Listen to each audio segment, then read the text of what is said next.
అన్న పదం కొత్త ఆట నేర్చిందా పాపలాంటి లేత పదం పాఠశాలగా కూనలమ్మ జానపదం పల్లె దాటి వచ్చిందా చవళిల జానతనం పాట చూపగా కుంచెలో దాగే చిత్రాలు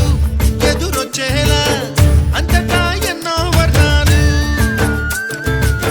మంచులో దాగే చైత్రాలు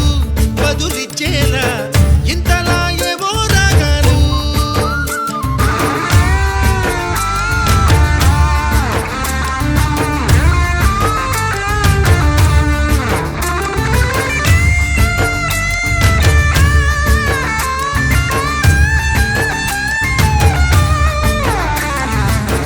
ఆకతాయి సందడిగా